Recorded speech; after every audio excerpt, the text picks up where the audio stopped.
नमस्कार दोस्तों, stock India YouTube channel में आपका हार्दिक स्वागत है। आप देख रहे हैं स्टॉक इंडिया यूट्यूब चैनल। यदि आप पहली बार चैनल पेज को विजिट कर रहे हैं तो बेल आइकन को हिट करके ऑल को भी सिलेक्ट कर लीजिएगा। और मित्रों, आगे हम इस वीडियो में चर्चा करने वाले हैं सबसे पहले आरबीआई की एमपीसी बैठक की डिसीजंस की। और आज जो आरबीआई की एमपीसी जो बैठक थी उसका लास्ट डे था और आज आरबीआई की बैठक का जो कंक्लूजन देखने को मिलता है, तो चर्चा कर लेते हैं आरबीआई की कंक्लूजन में बैठक का। और आरबीआई की जो बैठक आज देखने को मिल रही है तो उसमें आरबीआई जो गवर्नर है शक्तिकांत दास जी, तो उन्होंने आज जो महंगाई जो रेपो जो रेट थी और वो जो रेपो रेट है वो बढ़ने को देखने को मिल रही है। और जैसा बाजार ने अनुमान लगाया था, रेपो रेट में है वो 25 बीपीएस यानी 0.25% की बढ़ोतरी का फैसला आरबीआई ने किया है। और एमपीसी की जो मॉनेटरी पॉलिसी जो कमेटी थी उसके 6 सदस्यों में से 4 जो सदस्य थे उन्होंने रेपो रेट बढ़ाने के पक्ष में वोट किया। और इसके साथ ही है वो रेपो रेट है 0.25% के साथ बढ़ोतरी के साथ अब वो रेपो रेट है वो 6.50 है वो होते हुए देखने को मिल रही है। और समिति की 3 दिनों की बैठक के बाद है वो ऐलान किया गया। और इसमें अब तक देखें तो मई 22 से लेकर के और अब तक है ये आरबीआई की एमपीसी की 6वीं बैठक थी और इसमें 6वीं बार है वो रेट हाइक की गई है। और कुल अब तक है वो 2.25% की रेट है आरबीआई बढ़ा चुका है। तो इसमें बाजार के अनुमान के मुताबिक ही आरबीआई की है वो इंटरेस्ट रेट बढ़ने को देखने को मिली है। और इसके साथ ही आरबीआई ने जो जीडीपी जो ग्रोथ है उसको जीडीपी ग्रोथ और महंगाई को लेकर भी कुछ अनुमान उन्होंने बताए। और तो आरबीआई गवर्नर के अनुसार 22 और 23 में जो जीडीपी जो ग्रोथ है वो 7% तक रह सकती है। और अगले वित्त वर्ष की बात करें तो अगले जो वित्त वर्ष अप्रैल से जून 23 की जो तिमाही है उसमें 7.8% की ग्रोथ रेट बताई है। और 2024 में जो रियल जीडीपी जो ग्रोथ है वो 6.4 है वो देखने को मिल सकती है।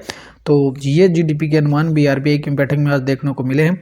और महंगाई की अगर बात करें तो 22 और 23 के जो चालू वित्त वर्ष है इसमें महंगाई है वो 6.5% तक वो डाउन होते हुए देखने को अब धीरे धीरे मिल सकती है। और 23 और 24 के में रिटेल जो महंगाई है वो 4% से ऊपर है वो आते हुए देखने को मिल रही है।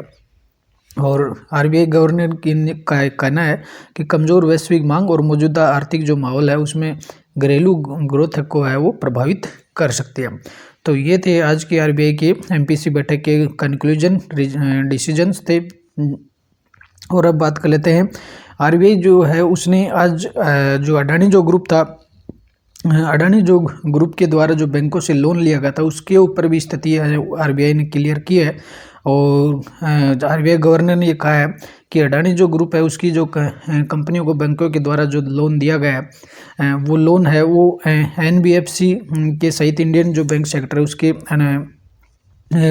उनकी जो बैंकों की जो आरबीआई की जो पॉलिसी देखने को मिलती है और पॉलिसी है उसके पॉलिसी के तहत ही सभी लोन दिए गए। और जो एनबीएफसी और इंडियन जो बैंकिंग जो सेक्टर है वो पूरी तरह से मजबूत है। ये बात भी आरबीआई गवर्नर ने आज अपने इस प्रेस कॉन्फ्रेंस कही है। और अडानी जो ग्रुप है उसको बैंकों की तरफ से जो लोन दिया गया है उसमें लोन को लेकर के कोई बड़ी चिंता है उन्होंने जाहिर नहीं की है कि जो लोन है वो एक दायरे में ही दिए गए हैं। और ये जो रिपोर्ट आरबीआई के आते हुए देखने को मिल रही है अडानी जो ग्रुप है उस पर हिंडनबर्ग की रिपोर्ट आने के बाद से और ये एक संशय बरकरार था जिसका आज गवर्नर ने एक तस्वीर को साफ करने की कोशिश की है। और ये मामला आज है आरबीआई की तरफ से वो आते हुए देखने को मिल रहा है। और आरबीआई ने बैंकों की लोन के लेकर के और स्थिति आज क्लियर कर दी है कि इसको लेकर के कोई बड़ी चिंता वाली बात नहीं है। सभी जो लोन है वो एक दायरे में ही आरबीआई की पॉलिसी के तहत ही वो सभी बैंकों ने लोन है वो दिए हैं। तो और मित्रों अब बात कर लेते हैं आज की Q3 रिजल्ट्स की। और लेटेस्ट Q3 रिजल्ट्स में हम सबसे पहले बात करेंगे अडानी विलमार की। और अडानी जो विलमार आज रिजल्ट के चलते भी देखें तो आज इसमें 5% का है वो अपर सर्किट है वो देखने को मिल रहा है। अडानी विलमार के Q3 जो रिजल्ट्स आते हुए देखने को मिल रहे हैं इसमें तो उनकी चर्चा कर लेते हैं। रिजल्ट है वो का अडानी जो विलमार है उसके रिजल्ट काफ़ी अच्छे देखने को मिल रहे हैं और अडानी ग्रुप की लगभग सभी जो कंपनियां उनके दमदार रिजल्ट ही आते ही देखने को मिल रहे हैं। आज अडानी पावर का रिजल्ट भी अच्छा ही देखने को मिल रहा है। तो हम इसमें सबसे पहले हम चर्चा कर लेते हैं अडानी विलमार की, और अडानी विलमार के Q3 रिजल्ट की चर्चा कर लेते हैं। तो मार्केट कैप की बात करें तो इस कंपनी का मार्केट कैप 54,300 करोड़ का है और स्टॉक्स की जो करंट प्राइस है वो 419 पर ट्रेंड होते हुए देखने मिल रही है। सबसे पहले हम बात करेंगे सेल्स और रेवेन्यू की। तो प्रेजेंट क्वार्टर में सेल्स रहे 15,438 करोड़, पिछले क्वार्टर में था 14,150 और दिसंबर 21 में था 14,379। तो ऑल ओवर देखें तो क्वार्टरली भी बढ़ा है, ईयर टू ईयर भी रेवेन्यू बढ़ा है और क्वार्टरली भी बढ़ा है और ईयर टू ईयर इसमें 7% की जंप देखने को मिल रही है। और अब बात करेंगे इसमें ऑपरेटिंग प्रॉफिट की। तो ऑपरेटिंग प्रॉफिट और 20% तक ईयर टू ईयर बढ़ते हुए देखने को मिल रहा है और प्रेजेंट जो क्वार्टर है उसमें ऑपरेटिंग प्रॉफिट 605 करोड़ का देखने को मिल रहा है। तो कंपनी की है वो अच्छा खासा बिजनेस है वो कंपनी का देखने को मिल रहा है। और बात करेंगे अब नेट प्रॉफिट की, और नेट जो प्रॉफिट है इसमें ईयर टू ईयर वो 16% की जंप देखने को मिल रही है और प्रेजेंट क्वार्टर में 246 करोड़ रहा है और पिछले क्वार्टर में ये 49 करोड़ रहा था। तो इसमें ईयर टू ईयर भी जंप देखने को मिल रही है और क्वार्टरली भी जंप देखने को मिल रही है और ईयरली इसमें 16% की वो शानदार जंप देखने को मिल रही है। और इन सभी का जो रिफ्लेक्शन है आपको इसमें ईपीएस में भी देखने को मिलेगा इसका रिफ्लेक्शन। तो ईपीएस में है 2% की ईयर टू ईयर जंप देखने को मिल रही है। प्रेजेंट जो क्वार्टर में ईपीएस है वो 1.89 देखने को मिल रहा है, पिछले क्वार्टर में 0.38 था। तो ये ईयरली भी क्वार्टरली भी बढ़ा है और ईयरली भी बढ़ते हुए देखने को मिल रहा है। ऑल ओवर की बात करें तो अडानी विलमार के रिजल्ट है वो अच्छे ही देखने को मिल रहे हैं, क्वार्टरली भी अच्छे हैं और ईयरली भी अच्छे हैं। नेट प्रॉफिट में 16% का जंप देखने को मिल रहा है और रिजल्ट्स के बलबूते आज अडानी विलमार में भी 5% का अपर सर्किट देखने को मिल रहा है। और अगले रिजल्ट्स की बात करेंगे तो नेक्स्ट जो रिजल्ट है हम बात करेंगे विंडलास बायोटेक लिमिटेड की। और विंडलास बायोटेक की स्टॉक्स में आज किसी प्रकार स्टॉक्स में मूवमेंट नज़र नहीं आया है और इसके Q3 रिजल्ट्स क्या है उसकी चर्चा कर लेते हैं। विंडलास बायोटेक, तो इसके सबसे पहले हम देखेंगे कंपनी के मार्केट कैप। तो कंपनी का जो मार्केट कैप है 516 करोड़ का, बेहद ही छोटी कंपनी है। बात कर लेते हैं कंपनी के रेवेन्यू और सेल्स की। तो रेवेन्यू और सेल्स में 2% ईयर टू ईयर है वो जंप देखने को मिल रहा है। प्रेजेंट क्वार्टर में 119 करोड़ रहा है, पिछले क्वार्टर में 132 करोड़ था और दिसंबर 21 में 117 करोड़ था। तो ऑल ओवर देखें क्वार्टरली भी इसमें ग्रोथ देखने को क्वार्टरली जो ग्रोथ है वो डाउन होते हुए देखने को मिल रही है और ईयरली है उसमें हल्की सी है वो जंप देखने को मिल रहा है। ऑपरेटिंग प्रॉफिट की बात करें तो ऑपरेटिंग प्रॉफिट है वो 7% तक इंक्रीज हुआ है। और अब बात करेंगे नेट प्रॉफिट की। तो जो नेट प्रॉफिट है उसमें 11% ईयर टू ईयर जंप देखने को मिल रहा है और इस क्वार्टर में 9 करोड़ के आसपास इसमें नेट प्रॉफिट देखने को मिल रहा है। पिछले क्वार्टर में नेट प्रॉफिट 12% था। तो ये क्वार्टर ऑन क्वार्टर तो डाउन ही देखने को मिल रहा है और ईयरली इसमें जंप देखने को मिल रही है। और ईपीएस की बात करें तो ईपीएस भी है वो 12% है वो EPS year two year jump देखने को मिल रहा है। और बात करें तो रिजल्ट है वो विंडलास बायोटेक के ठीक ही देखने को मिल रहे हैं। हालांकि क्वार्टरली है वो हल्के से डाउन देखने को मिल रहे हैं लेकिन ईयर टू ईयर है इसमें हल्की जंप भी देखने को मिल रही है। और रिजल्ट है वो मिक्स से देखने को मिल रहे हैं, कोई बड़ी जंप भी नहीं है तो कोई बड़ा इसमें फॉल भी नहीं है। नेक्स्ट कंपनी की बात करें तो यूनोमिंडा लिमिटेड की बात करेंगे तो यूनोमिंडा के भी Q3 रिजल्ट साथ आते हुए देखने को मिल रहे हैं। स्टॉक्स में आज 2 से 2.5% की तेजी देखने को मिली है। स्टॉक्स की करंट प्राइस है वो 508 पर ट्रेंड कर रही है। और बात कर लेते हैं इसके Q3 रिजल्ट्स की, यूनोमिंडा के Q3 रिजल्ट। और Q3 रिजल्ट से सबसे पहले हम शुरुआत करेंगे मार्केट कैप से। तो मार्केट कैप है वो 29,000 करोड़ देखने को मिलता है। और सबसे पहले हम बात करेंगे सेल्स और रेवेन्यू की। जो सेल्स है उसमें 34% ईयर टू ईयर जंप देखने को मिल रहा है और प्रेजेंट जो क्वार्टर है इसमें कंपनी का 2,915 करोड़ का रेवेन्यू हो रहा है। पिछले क्वार्टर में 2,877 करोड़ का था और दिसंबर 21 में 2,181 करोड़ का। तो ऑल ओवर देखिए तो कंपनी का रेवेन्यू है वो बढ़ा ही है और क्वार्टरली भी बढ़ा है और ईयरली बढ़ा है। ईयरली 34% की जंप देखने को मिल रही है। ऑपरेटिंग प्रॉफिट की बात करें तो इसमें 44% की ईयर टू ईयर जंप देखने को मिल रही है। नेट प्रॉफिट की बात करेंगे तो नेट प्रॉफिट में 47% है वो ईयर टू ईयर जंप देखने को मिल रही है। प्रेजेंट क्वार्टर में है वो 174 करोड़ का नेट प्रॉफिट रहा है। हालांकि ये पिछले क्वार्टर से डाउन ही देखने को मिल रहा है, हालांकि ये ईयरली है वो बढ़ते हुए देखने को मिल रहा है। तो नेट प्रॉफिट है वो ईयर टू ईयर 47% तक जंप हुआ है। क्वार्टरली है वो हल्का सा डाउन देखने को मिल रहा है। और बात करेंगे ईपीएस की, तो जो ईपीएस है उसमें ईयर टू ईयर 60% का जंप देखने को मिल रहा है। प्रेजेंट क्वार्टर में 2.83 रहा है ईपीएस, और पिछले क्वार्टर में 2.97 था, और दिसंबर 21 में 1.77 था। ऑल ओवर बात करें तो यूनो मिंडा के रिजल्ट है, ईयरली बात करें तो ईयरली जो रिजल्ट है वो अच्छे ही देखने को मिल रहे हैं। हालांकि क्वार्टरली जो रिजल्ट है हल्के से डाउन देखने को मिल रहे हैं। ऑल ओवर यूनो मिंडा के रिजल्ट है वो ईयरली अच्छे ही देखने को मिल रहे हैं, क्वार्टरली हल्के से डाउन है। और अब नेक्स्ट कंपनी की बात करें तो हम रेलवे स्टॉक्स का रिजल्ट आज आया है, और रेलवे स्टॉक्स में देखें तो इरकॉन जो लिमिटेड है उसके रिजल्ट की हम बात करेंगे। इरकॉन लिमिटेड तो आज देखिए स्टॉक्स में करीबन 1.5% की तेजी देखने को मिली है, और स्टॉक्स है वो 57.60 पर ट्रेंड कर रहा है। तो इरकॉन भी रेलवे अच्छी देखने को मिलती है। और बात करेंगे जो गवर्नमेंट जो बेस्ड कंपनियां हैं, सरकारी जो कंपनियां डिविडेंड देती रहती हैं, तो डिविडेंड की बात कर लेते हैं। अगर डिविडेंड के लिए किसी ने खरीदा है स्टॉक तो इसमें 1 रुपये 80 पैसे का डिविडेंड देखने को मिल रहा है।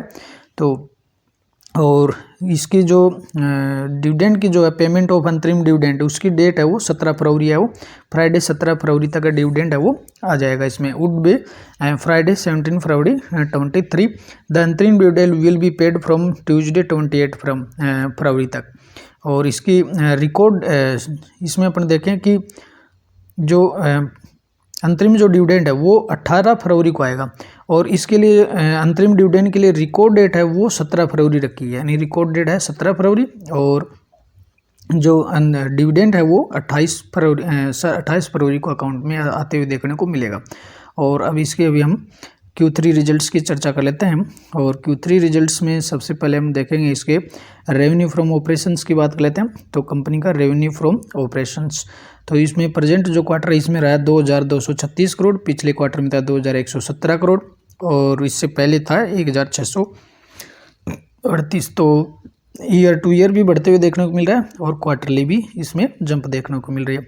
और अब बात करें टोटल इनकम की, तो इसके टोटल जो इनकम है प्रेजेंट क्वार्टर में 2330 करोड़, पिछले क्वार्टर में थी 2200 करोड़, और दिसंबर 21 में था 1709 करोड़। तो ये ईयरली भी बढ़ा है और क्वार्टरली भी जंप देखने को मिल रहा है। अब बात कर लेते हैं टोटल जो खर्चे हैं कि इस क्वार्टर में टोटल खर्चे कितने हुए। तो टोटल खर्चे की बात करें तो ये रहा 2117 करोड़, पिछले क्वार्टर में था 1975, और दिसंबर 21 में था 1540 करोड़। तो जो खर्चे हैं वो ईयर टू ईयर भी बढ़े हैं और क्वार्टरली भी बढ़े हैं। तो टोटल इनकम में से खर्चे घटा देंगे तो अपने पास आएगा net profit for the period. तो net profit for the period का कॉलम ये रहा, तो इसमें रहा 227 करोड़ का रहा है, पिछले क्वार्टर में 178 करोड़ था, और दिसंबर 21 में 127 करोड़ है। तो अगर इसकी बात करें तो ये ईयर टू ईयर भी लगभग डबल हो गया है, और क्वार्टरली भी इसमें अच्छा खासा है वो जंप देखने को मिल रहा है, यानी 178 से 227 हुआ है। तो ऑल ओवर इरकॉन के रिजल्ट है काफ़ी बेहतर देखने को मिल रहे हैं, और इसका सभी का रिफ्लेक्शन हमें कहाँ मिल जाएगा, ईपीएस में भी देखने को मिलेगा इसका रिफ्लेक्शन। तो बेसिक ईपीएस की बात कर लेते हैं। प्रेजेंट क्वार्टर में ईपीएस रहा 2.42, पिछले क्वार्टर में था 1.89, और दिसंबर 21 में था 1.38। तो ईपीएस में भी क्वार्टरली भी जंप है, ईयर टू ईयर जंप है। और ऑल ओवर बात करें तो इरकॉन के रिजल्ट है अच्छे ही देखने को मिल रहे हैं, डिविडेंड भी दिया है। तो कुल मिलाकर के स्टॉक्स को होल्ड करते हैं तो लंबे समय के लिए होल्ड कीजिए। रेलवे स्टॉक्स हैं, बजट में रेलवे के लिए बहुत बजट है का अच्छा खासा बजट भी दिया है, तो आगे इनमें ग्रोथ ही देखने को मिलेगी। और नेक्स्ट स्टॉक्स की बात करें तो नेक्स्ट कंपनी का रिजल्ट जिसकी हम चर्चा करने वाले हैं वो है टाटा ग्रुप से, और टाटा ग्रुप का जो ट्रेंट लिमिटेड है उसके रिजल्ट आते हुए देखने को मिल रहे हैं। आज स्टॉक्स में 2% की तेजी भी देखने को मिल रही है, स्टॉक्स है 1237 पर ट्रेंड कर रहा है। तो बात कर लेते हैं इसके Q3 रिजल्ट्स की, और Q3 रिजल्ट्स की चर्चा कर लेते हैं इसमें। और अपन सबसे पहले देखेंगे कंपनी की टोटल इनकम। तो टोटल जो इनकम रही है ये दिसंबर 21 का क्वार्टर, और ये सितंबर 22 का क्वार्टर, और ये दिसंबर 21 का। तो इसमें प्रेजेंट जो क्वार्टर है इसमें रहा 2365 करोड़, पिछले क्वार्टर में थी 2022 करोड़, और दिसंबर 21 में था 1529 करोड़। तो ये ईयर टू ईयर भी बढ़ते हुए देखने को मिल रहा है। ईयर टू ईयर भी बढ़ गया है, 1500 से 2300 हो गया, और क्वार्टरली भी इसमें करीबन 300 करोड़ की जंप, 350 करोड़ की जंप देखने को मिल रही है। और ये तो है कंपनी का टोटल इनकम। और अब बात कर लेते हैं टोटल खर्चे, एक्सपेंसिव। इस क्वार्टर में कितना खर्चा किया है, तो इसमें 2189 करोड़ का खर्चा किया है इसने, और पिछले क्वार्टर में था 1899 और दिसंबर 21 में था 1383। तो खर्चे भी इनकम के अनुपात में बढ़ते हुए देखने को मिल रहे हैं। और अब टोटल इनकम में से टोटल खर्चे घटाने के बाद में अपने पास आएगा net profit for the period. तो net profit for the period का कॉलम यहाँ देखने को मिल रहा है, और प्रेजेंट क्वार्टर में रहा है नेट प्रॉफिट 154 करोड़ का नेट प्रॉफिट, जहाँ पिछले क्वार्टर में मात्र 78 करोड़ था, या इसको 79 करोड़ भी अपन पकड़ लेते हैं। तो उसके बावजूद भी ये लगभग डबल के आसपास है वो नेट प्रॉफिट देखने को मिल रहा है। दिसंबर 21 में 113 करोड़ था। तो ट्रेंड के तो यूँ देखें तो नेट प्रॉफिट बहुत ही शानदार देखने को मिला है। क्वार्टरली इसमें अच्छी खासी जंप देखने को मिल रही है, करीबन इसमें आपको डबल के आसपास ही है वो जंप देखने को मिल रही है, यहाँ पर 80 से 90% के आसपास इसमें जंप देखने को मिल रही है। और ईयर टू ईयर है इसका 113 से बढ़कर 154 हुआ है, तो यहाँ भी अच्छी खासी जंप देखने को मिल रही है। ऑल ओवर ट्रेंड के रिजल्ट है, काफ़ी बेहतर रिजल्ट है वो देखने को मिल रहे हैं। और इसका अपन रिफ्लेक्शन देखें तो अपने को EPS में भी इसका रिफ्लेक्शन मिलेगा। तो अर्निंग पर शेयर यहाँ देख लेते हैं अपन। अर्निंग पर शेयर प्रेजेंट क्वार्टर में रहा है 4.70, पिछले क्वार्टर में था 2.62, और दिसंबर 21 में था 3.93। तो अगर इसको 4 भी पकड़ लेते हैं तो ईयर टू ईयर 4.70 की इसमें ग्रोथ देखने को मिल रही है, और क्वार्टरली लगभग है वो डबल ही देखने को मिल रहा है। तो रिजल्ट है वो क्वार्टरली भी अच्छे हैं, और ईयरली भी रिजल्ट है वो अच्छे ही देखने को मिल रहे हैं ऑल ओवर। इसी तो कल इसमें है वो अपने इसको रडार पर रखें, और कल क्योंकि रिजल्ट है आफ्टर मार्केट के बाद में है, तो कल स्टॉक्स पे है वो आप इसे रडार पे रखिए और नज़र बनाए रखिए। और तो मित्रों ये थे आज के लेटेस्ट Q3 रिजल्ट्स और कुछ RBI की पॉलिसीज, MPC की बैठक की रिजल्ट। तो हमने इन सभी की चर्चा कर ली है, और वीडियो आपको पसंद आया हो तो इससे चैनल को शेयर और लाइक ज़रूर कीजिएगा, और चैनल पे बने रहिए। अगले वीडियो में फिर मिलते हैं, तब तक के लिए नमस्कार।